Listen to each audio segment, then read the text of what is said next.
Wapendwa, kichwa kinachotuongoza Jumapili ya leo na siku zitakazofuata Jumamosi ijayo usiku kinahusu tunasema tujiandae kwa hukumu ya mwisho. Hukumu ya mwisho itakuwa fainali kwa lugha ya mchezo. Itakuwa fainali. Itakuwa mwisho na hukumu ndogo zinazoendelea katika maisha yetu. Kumbuka, ziko hukumu ndogo ndogo zinaendelea za kweli na za uongo. Hukumu zinaendelea ndogo ndogo katika familia. Mume anamhukumu mke, mke anamhukumu mume, watoto wanawahukumu wazazi na wazazi wanawahukumu watoto. Kwa kusema au kwa kuwaza, hukumu zinaendelea. Hata hapa tulipokaa sasa hivi kuna wanaoendelea na hukumu ndogo ndogo. Ona yule alivyovaa, ona linavyotembea, ona lilivyosuka, ona linavyopeleka sadaka. Hukumu ndogo ndogo zinaendelea. Na ni kama tunaambatana nazo tangu mwanzo wa maisha yetu mpaka mwisho. Hukumu zinaendelea katika biashara, zinaendelea katika safari. Hukumu zinaendelea. Katika safari moja, baadhi ya watu vijana wakamuibia baba mmoja nauli yake. Naye yule baba akawahukumu akasema, bilifa kubie binavyo bianyebe nauli. Lakini akakumbuka kitisho cha kumsaidia kurudisha nauli. Akasema, ndugu abiria wenzangu, mimi mwenzenu nauli yangu imeibiwa, lakini nitafanya kitu nilichokifanya mwaka 67. Wakaogopa, wakasema wale walioiba hela, atafanya kitu gani? Wakazirudisha kwa asili zile fedha, maana hawajui atafanya kitu gani. Wakazirudisha pale. Alipoziokota fedha zake akasema, ndugu abiria, ninalotangaza uzuri, fedha yangu imerudishwa. Sasa baadaye wale waliokuwa wameiba fedha wakamjia kwa asili, mzee, hivi ungefanya kitu gani kama zisingerudi? Akasema, wanangu, ningeshuka na kutembea kwa mguu. Sasa wakaona wamepoteza.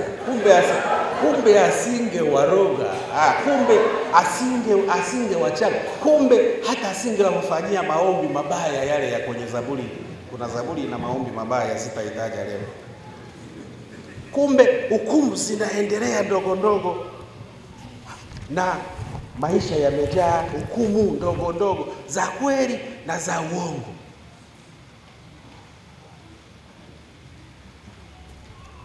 Wengine hukumu zinatokana na aina ya kazi walio nayo.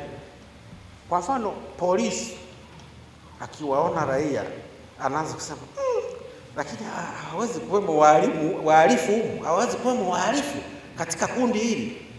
Anakaa anaangalia. Kumbe wengine sio wahalifu. Wengine kama ni mwalimu yuko shuleni, anakaa anahisi hivi watoto hawezi kutoroka. Na watoto wakimwona mwalimu wanasema, hivi si saa ya kupiga viboko imefika? Kumbe hajafikia hata kuwapiga. Mchungaji naye, mtu akipiga hodi anafikiri amekuja wa kutubu dhambi ya kumpiga mke wake.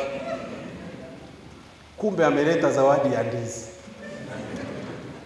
Wakristo nao wakiona mchungaji au askofu ameanza kuhubiri wanasema, inawezekana leo atakazia michango ya ujenzi. Kumbe ameleta ujumbe wa kujiandalia hukumu ya mwisho. Haya, twende kwa wenye watoto wa kike. Akija mvulana tu, huyu mvulana anatafuta nini? Kumbe ameleta mwaliko wa harusi yake. Kwa hiyo ni maisha ya hukumu. Mfanya biashara akimwona mtu amefika pale ni mteja, anahisi hawezi kuwa mwizi, hawezi kuwa tapeli. Kumbe ni mteja wa kweli.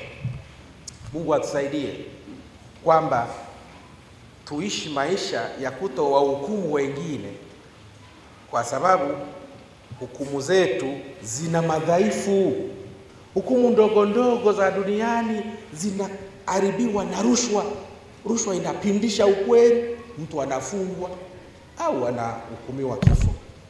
Hisia, kuna mwingine anakuwa na hisia ya kumhukumu mtu kwamba ni mbaya kwa muonekano wake, kumbe ni mtu mwema. Tunawahukumu wengine kwa kukomoa. Wengine wana upendeleo uliopitiliza, maana upendo ukipitiliza ni upendeleo. Wengine wanapoteza haki zao kwa ajili ya mmoja tu aliyependelewa. Hukumu zenye madhaifu, ubinafsi unaharibu haki. Ubaguzi wa rangi. 2017 nilipofika Afrika ya Kusini kwa mara ya kwanza, nilikutana uso kwa uso na ubaguzi wa rangi. Ubaguzi wa rangi uliokuwa umeundwa na mifumo ya makaburu. Ubaguzi wa rangi uliokuwa unawahukumu watu si kwa ukweli bali kwa rangi na ngozi yao walionayo. Nilikutana na ubaguzi wa rangi Afrika ya Kusini, maana ubaguzi uliacha makovu, ambapo una makanisa ya weusi, una makanisa ya weupe, una makanisa ya machotara. Una hospitali za weupe, una hospitali za weusi, una hospitali za machotara. Una mashule ya weupe, una mashule ya weusi, una mashule ya machotara. Una makazi ya weupe, makazi ya weusi, makazi ya machotara. Kwa mara ya kwanza nilikuwa kwenye hali ngumu, kwa sababu tangu asubuhi mpaka jioni unajifikiria kwamba wewe ni mweusi, yule ni mweupe. Wengine hapa hata unaisha miaka hata 20 hujajifikiria kama wewe huwa ni mweusi. Hili tatizo kwamba ndi mwira guju Kiswahili yake sasa, kwamba mimi ni Mwafrika au ni mweusi, hapana. Lakini mazingira na mifumo inaunda hali ambayo itawabagua wengine na kuwanyima haki wengine kwa sababu ya rangi yao. Kutojua ukweli, tuna changamoto ya kutotenda haki, ya kuhukumu bila kuwa na ukweli wa mambo yalivyokuwa, kwa sababu mwanadamu amekabiliwa na mipaka mikubwa miwili. Hawezi kuwa mahali pote kwa wakati mmoja. Tuko hapa, hatujui yanayoendelea kule milele. Tunaweza tukamhukumu aliyetenda jambo milele kwa makosa, maana hata hatukuwepo. Hatuwezi kuwa mahali pote kujua uadilifu na mienendo ya watu katika uhalisia. Lakini vile vile hatuwezi kuwepo milele ili tuone mabadiliko ya watu ambao tumekufa tukiwalaani na kuwahukumu. Inawezekana watabadilika, wampokee Yesu, wawe viumbe vipya. Sisi tuko kaburini tulisha wahukumu, kumbe wale wanatutangulia kwenye uzima wa milele. Kwa hiyo tunakabiliwa na tatizo la kutokuwa mahali pote kwa wakati mmoja na kutokuwepo milele, kuona mabadiliko makubwa yanayowakuta watu katika maisha na ufuasi wao. Kwa mfano, jaji mmoja nchini Uingereza mwaka wa 1950, kabla Uingereza haijafuta hukumu ya kifo, ilifuta hukumu ya kifo 1969. Sasa 1950 jaji mmoja akatokeza yaliyoumiza. Akasema watu 3 wamenyongwa hadi kufa, lakini baadaye imethibitika mmoja akupashwa kunyongwa, ambaye ni Timothy Evans, kwa sababu muhusika, ushahidi umemuonyesha muhusika mwingine aliyekuwa anaua vifo vya mara kwa mara na amekiri kwamba hukumu zetu zina mipaka. Hukumu zetu zina mipaka. Hukumu ya kweli na ya haki ni ya Mungu kupitia Yesu Kristo, kama tulivyokiri katika imani ya mitume.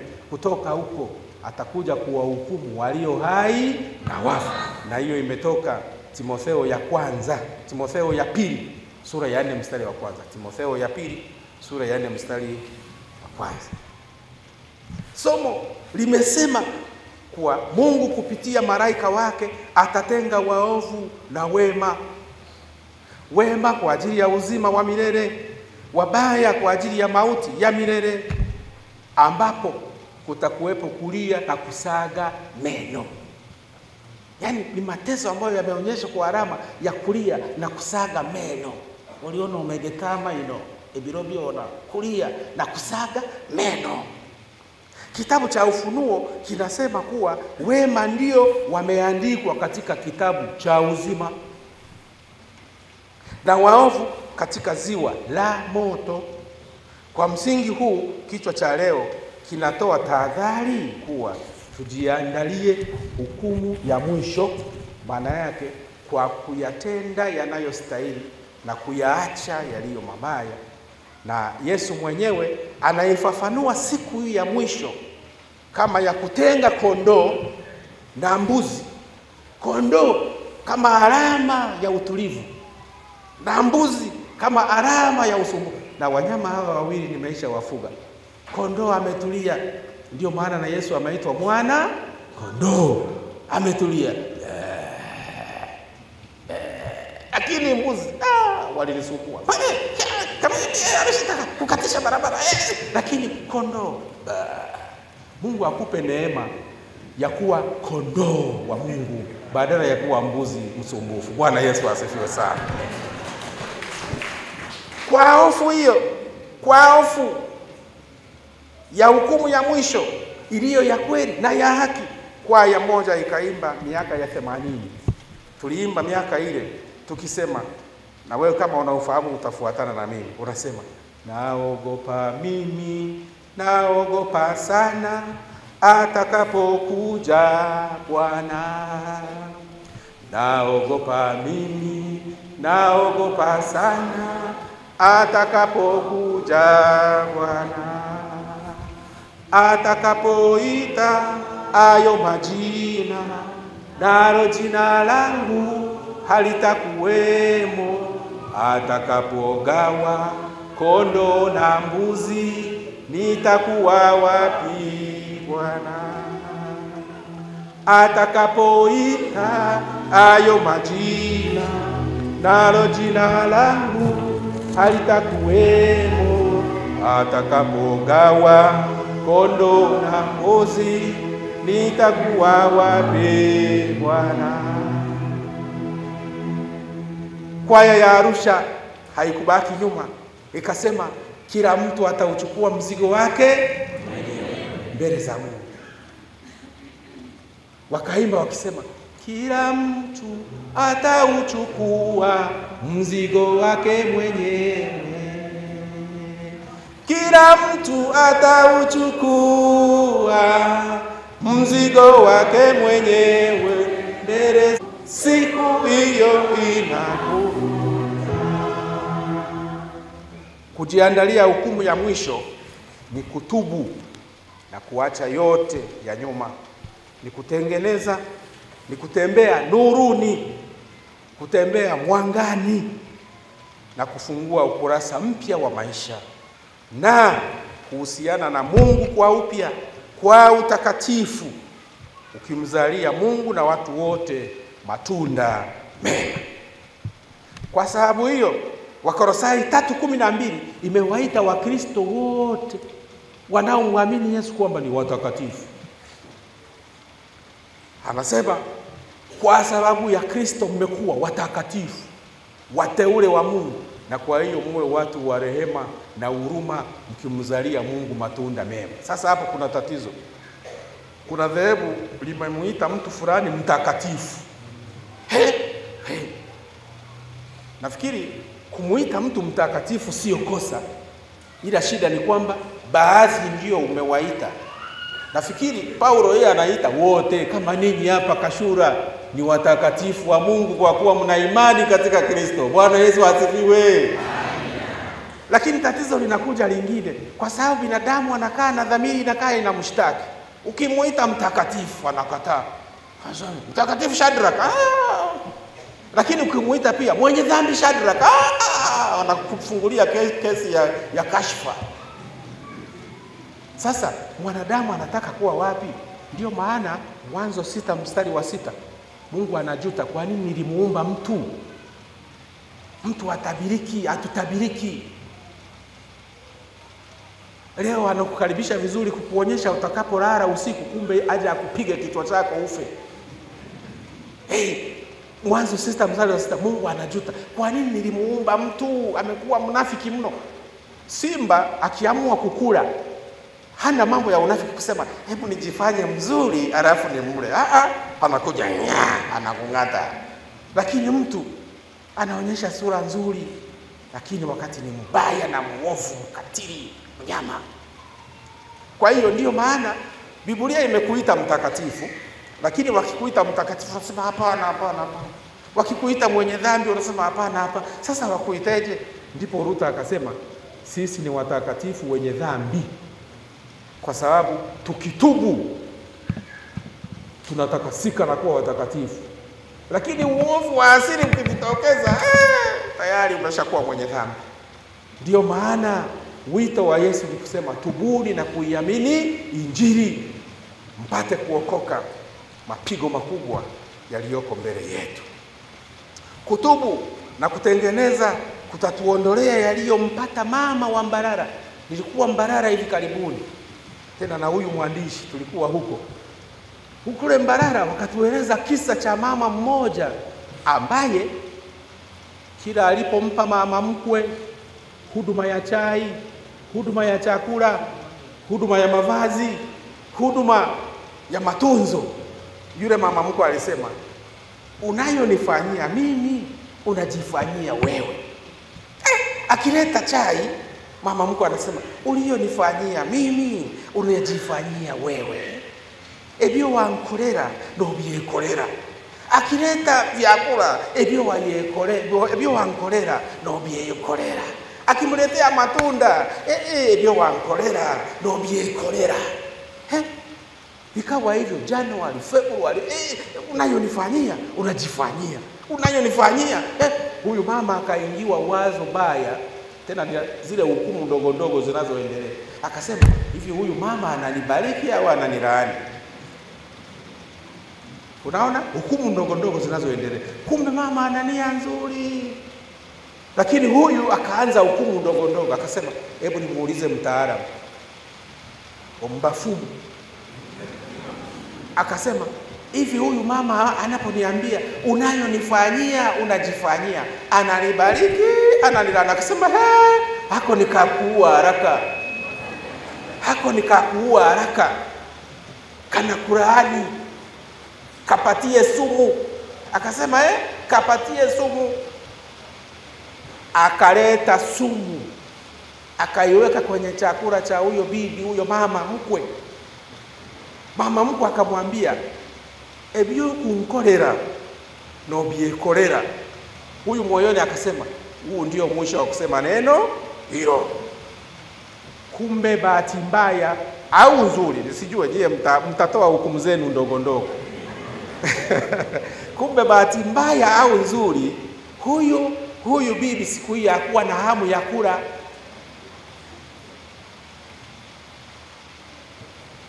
Wakaja wajukuu zake, watoto wa huyu mama.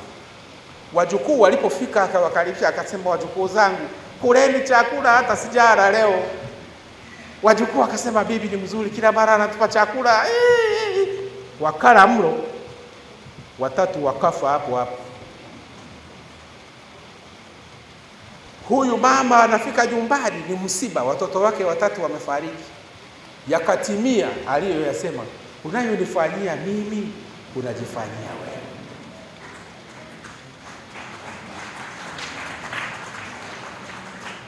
Inawezekana hata wewe kuna watu wanakupiga vita, kumbe wanajipiga vita wenyewe katika jina la Yesu.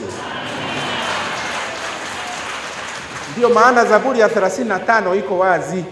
Inasema, Mungu pigana nao wanaopigana nami. Wanaonichimbia mashimo waanguke wenyewe. Na hisi yule bibi ni kama alikuwa maisha yake yanaimba Zaburi ya 46 mstari wa kwanza hadi wa pili. Mungu kwetu sisi ni kimbilio na nguvu, msaada utakaoonekana tele wakati wa mateso. Zaburi hiyo ina nguvu, inaendelea kusema hata ikitetemeka milima, hata ikitetemeka nchi, hata ikitetemeka bahari, sitaogopa. Tuko pamoja naye. Huyu mama aliyetazamiwa ndiye afe, bahati mbaya huyu mwenye roho mbaya aliyetaka mmalize, bahati mbaya watoto wake ndio wakapoteza maisha. Hayo yote yanatokana na hukumu ndogo ndogo zinazoendelea bila kuwa na uhakika. Ndio maana Biblia inasema hukumu na visasi muachie Mungu. Msijibebe uwezo wa Mungu. Uwezo wa Mungu. Mungu ndiye mkuu wa hukumu, na ndio maana hukumu ya mwisho itakuwa yenye nguvu na ya uhakika. Jiandalie hukumu ya mwisho kwa kutubu ili tuepuke hasira ya Mungu. Zaburi kwa makini ya 78, wana wa Israeli waliporudi nyuma, walipoacha kufuata sheria za Mungu, wakamwacha Mungu, wakamsahau Mungu, aliwakasirikia, akaikataa Israeli na akaikabidhi kwa maadui, wakawa wametekwa. Wakatekwa, moto ukawala vijana wao na wanawali wao, hawakuimbiwa nyimbo za harusi. Watu walikufa, wajane na shida za ukimbizi. Utasoma Zaburi ya 137 mstari wa kwanza na kuendelea, ambapo Zaburi inasema kando ya mito ya Babeli, hapo ndipo tulipoketi. Waliotuteka wakatuambia tuimbieni wimbo wa Bwana. Tukasema tutaimbaje wimbo wa Bwana tukiwa ugenini? Lakini hata hivyo Mungu hatutakusahau, maana tukikusahau ndimi zetu na zikauke. Hao wako ukimbizi, na mimi nimewahi kuwa mkimbizi mwaka 78, lakini sio mkimbizi wa kimataifa, mkimbizi wa ndani ya nchi, ambapo mwanafamilia wetu mmoja alikimbia bila kujua. Alijikuta amekimbia ameshika sufuria. Aliyajua tumeshafika Nyankere kule maeneo ya Kilimili, na kule tukakutana na ambaye alikimbia akiwa na unga bila sufuria. Wazazi wetu wanamwambia mwenye unga bila sufuria, tusaidie unga tupikie watoto. Jibu alilolitoa mpaka leo sijajua. Alikuwa anatuuzia, tulikuwa tunamsaidia, alikuwa anatupa masharti. Akasema mungure obuhunga mushube mchumbe tuliye hamo urokubatingi na sufuria. Sasa hawa wakimbizi wenzangu wa Zaburi ya 137 wanasema kando ya mito ya Babeli, hapo ndipo tulipoketi. Waliotuteka wakatuambia tuimbieni wimbo. Tutaimbaje wimbo wa Bwana tukiwa ugenini? Ila walipotubu aliwatoa mikononi mwa watesi wao. Nitakapotubu, utakapotubu, utakapoacha dhambi, nitakapoacha dhambi, tutarudishiwa heshima ya kustahimili hukumu ya mwisho. Hata wewe na mimi tukimrudia Bwana, mambo mengi yatatengamaa, yatakuwa shwari, yatakuwa yametusaidia kujiandalia hukumu ya mwisho. Bwana Yesu asifiwe sana. Tuache fitina, tuache chuki, tuache uadui, tuache kila aina ya uovu, tumrudie Bwana. Neno la Mungu, Yesu amesema, kama mmesikiliza kwa makini, siku za mwisho watakuja wengi watakaojiita Kristo. Mathayo 24:28 anasema yatakuja makristo yatakayo tenda miujiza ambayo pengine unaweza kusema mazingaombwe, ili kuwapotosha wateule wa Mungu. Sasa hivi limeingia wimbi la watu kuona miujiza kana kwamba ndiyo mwisho wa safari. Kumbe mwisho wa safari ni wokovu, uzima wa milele, sio miujiza. Ndiyo maana Yesu mwenyewe mtenda miujiza aliweka breki kidogo kwa habari za miujiza. Shetani akamwambia badilisha mawe yawe mkate. Alikuwa anataka afanye muujiza. Huyu akasema hapana, mtu hataishi kwa mkate tu, bali kwa neno la Mungu. Sio kila saa iwe saa ya muujiza jamani. Haya, akaambiwa jirusha chini, utadakwa na malaika kama ilivyoandikwa kwenye Zaburi ya 91. Akasema usimjaribu Bwana Mungu. Anaambiwa atende muujiza, kile anaweka breki.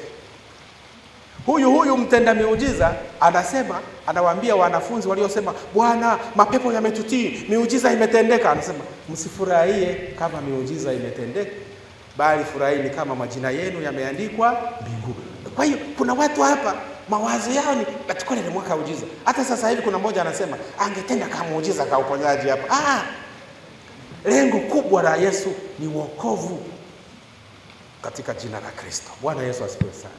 Yesu huyo anasema hata siku ya mwisho wapo watakaosema, Bwana, tulitenda miujiza kwa jina lako. Eti atasema, hapana, siwatambui, maana majina yenu hayamo kwenye uzima wa milele. Lakini Biblia inasema hata miujiza, hata shetani hufanya miujiza. Kama lengo lako ni miujiza, hata shetani hufanya miujiza. Kumbuka wale wachawi wa Farao walitengeneza nyoka, lakini nyoka wa Musa akawala hawa akawamaliza. Bwana Yesu asifiwe sana. Maana yake nini? Hata kama kuna wachawi wanakuchezea, watashindwa na kulegea katika jina la Yesu ambaye ni mkuu wa maisha na ufuasi wetu. Bwana Yesu asifiwe sana. Kwa hiyo maana yake Yesu tumwamini, tumtegemee na tusikubali hawa waliojiinua na kujiita Mungu. Kule Mbarara miaka ya 80 huko kusini magharibi mwa Uganda, nilikuwa naangalia kwenye internet, kuna watu zaidi ya 15 waliojiita Mungu duniani. Ukiingia internet andika nipe orodha ya waliojiita Mungu duniani, orodha itakuja. Mmoja wapo ni huyu ambaye alikuwa anaitwa Bishaka, lakini mwaka wa 81 akajiita Omukama Ruhanga Owobushobozi. Lakini Wanyankole wameshangaa, ni Ruhanga gani ambaye 2021 alikufa hana meno? Mbashobera mbagira bati tukashoberwa munonga okubune ya yesire Ruhanga akafata ina maino buzima bo batugambira muri Mbarara. Aya, tuna wengi pale Kenya. Mmoja alijiita Yesu wa Tangaroni, Yesu wa Kenya. Pasaka ilipokaribia wakasema, na sisi Yesu wetu huyu tumweke msalabani, akakimbilia polisi. Sasa waumini wanasema, huyu mbona Yesu wetu hana nguvu za kukubali mateso? Huyu ni Yesu gani anayekimbia mateso wakati wa Pasaka? Kwa hiyo tuko katika nyakati ambapo inabidi kujiandalia hukumu ya mwisho, ni kung'ang'ana na Yesu wa kweli na kuachana na Yesu yanayotaka kutupotosha na kutuharibia imani ya kweli. Bwana Yesu asifiwe sana. Hawa ndio manabii wanaowaambia watu, kama aliyejitokeza yule Makenzi wa Kenya, watu wafunge, waache kula, wafe, wamuone Yesu haraka. Matokeo yake watu 400 walipoteza maisha Kenya 2023.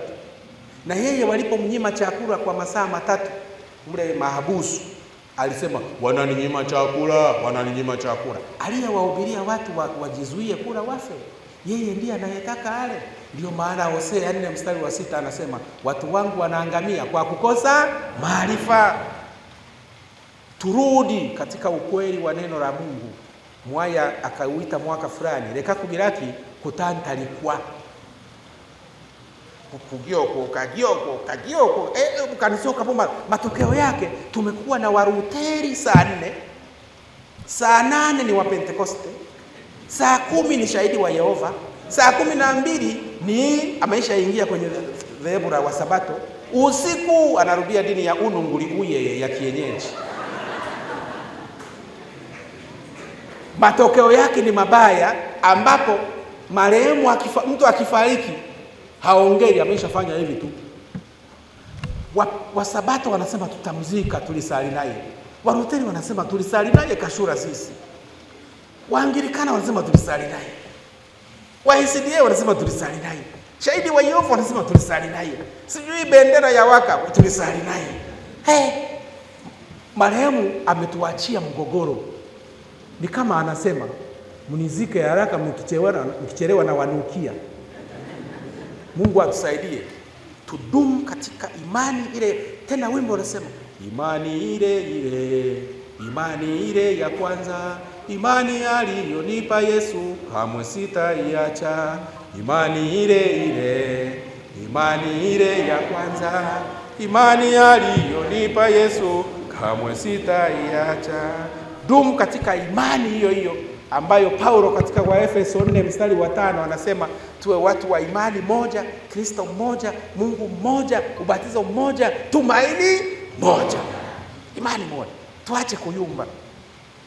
Na kwa njia hiyo tutabarikiwa kwa wingi.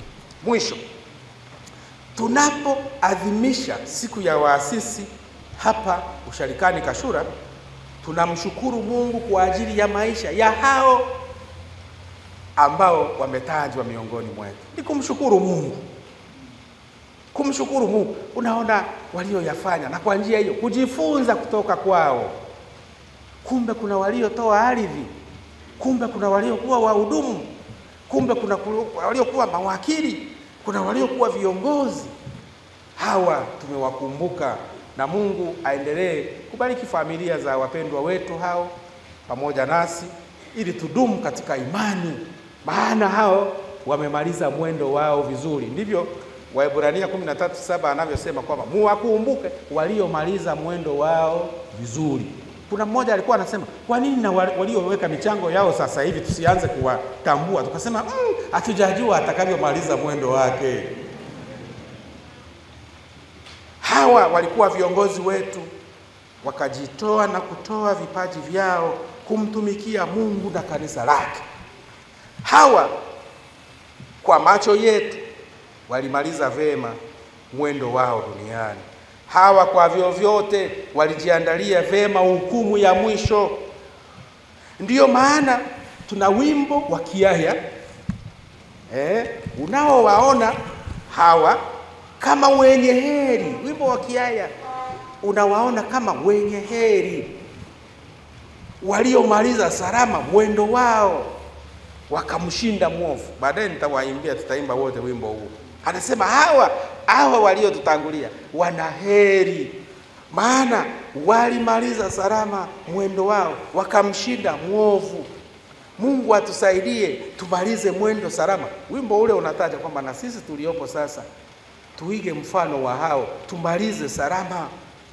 Kuna mawimbi ya upotoshaji, nimeyataja hayo, manabii wa uongo wanao watawanya watu, na maana yake tumuombe Mungu atusaidie tusiwe bendera fata upepo. Sasa wimbo huu wa 269 unasema ni baha abemereire akitebe chomka. Ni baha, ni akina nani hao jamani? Ni baha. Wakati ya mwimbaji anauliza, Kashura inatoa majibu, ni hao baadhi tuliowataja. Bila shaka mtaendelea kubaini na wengine. Ni baha abemereire akitebe chomka. Tena anasema ni bengerera Mkenya nyinyi. Bwana Yesu asifiwe sana. Wanameremeta kama nyota. Anaendelea kusema barengibwe kalinda marani batungamia maraka okusimoa katonda. Liba abemereire akitebe chomka bengerera Kenya nyinyi barengibwe kalenda batungamia maraka okusima katonda. Beti la pili linaonesha hali walioipitia. Anasema leba karugo munaku nkatulio munaku zingi nkatulio mumashasi gangi nkatulio mumagingizi bwagangi omumaka omungendo amirimo omukanisa no mujumuye nkatulio nagirati leba karugo munaku no mubushasi bungi cyonka nagirati bamara kurashanisa setani maraba. Yesu asiye hawa ndio ambao waliishi kwa shida wakipambana na shetani, nao wakamshinda. Na gati mbwenu ni baumura ni bakurata katon. De baka mugo munaku lomo shase bonge la marakura shalisa setani ba moseka gwenu ni ba umura bakurata katona nguba humwire.